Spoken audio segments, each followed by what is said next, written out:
बरदार थी, पर उस दिन ना गुर्बत के हाथों तंग आके कहने लगी, आज नाना कोई तू चीज़ लेके आया तो मुझसे बच्चों की भूख नहीं देखी जाती। सब रोगां दा रोग मुहम्मद जिस दा नाम गरीबी, कंड बुला के लंघ जाते नी दोस्त यार करीबी।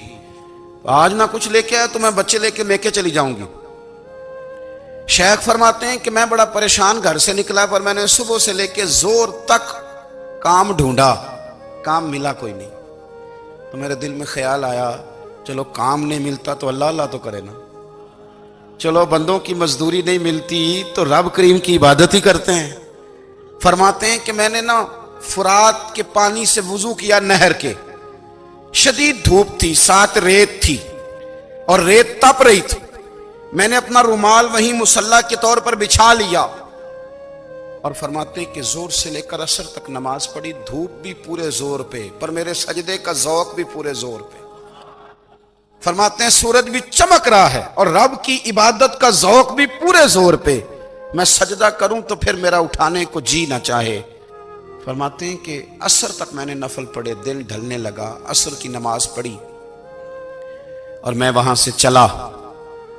अब मैं जब निकलने लगा तो दिल में ख्याल आया कि छोटी छोटी दीवारें हैं घर की, बगैर कुछ लिए जाऊंगा तो बीवी दूर से देखेगी तो शोर करेगी कि फिर खाली हाथ आ गया है। कहते मैंने अपने उसी रुमाल में जिस पे मैंने नमाज पढ़ी थी ना, रुमाल में की आखी दे पंजाबी च साफा, कहते हैं उसी में ना मैंने कुछ रेत भर ली कि वो दूर से देखेगी तो समझेगी कुछ लेके आया है। चलो जाके उसे बता दूंगा कि आज फिर मजदूरी नहीं मिली। कहते हैं वो रेत लेकर जब मैं घर में गया तो पहले बीवी दरवाजे पे खड़ी होती थी, पूछती थी खाली हाथ आ गए हो? आज मैंने देखा तो है ही कोई नहीं। फरमाते हैं मैं अंदर दाखिल हुआ, सलाम लिए, कोने में मैंने वो रुमाल रख दिया और मैंने आवाज दी कि भली मानस कहाँ हो? तो वो कहने लगी आप मुंह हाथ धो ले, मैं रोटी लेके आई। मैंने कहा रोटी कहां से आ गई? यहां तो कई दिनों के फाके, तो कई दिनों की गुर्बत है, यहां तो इस घर में तो फकीरी है।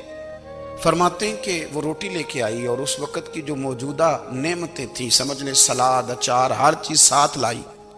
मैंने कहा कि बच्चे कहां गए? कहने लगी वो खाना खा के खेलने गए, आप खाना खा लें आ जाते। खाना उसने चुन दिया।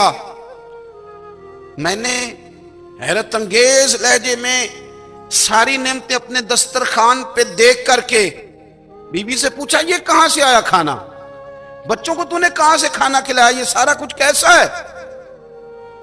कहने लगी पता नहीं आज आप किस करीम की मजदूरी करने चले गए थे, पता नहीं किस करीम की, मेरे घर में तो इतनी नेमतें आई हैं कि मुझसे संभाली नहीं जा रही।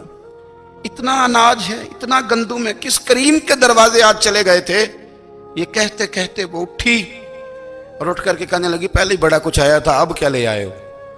और जा करके ना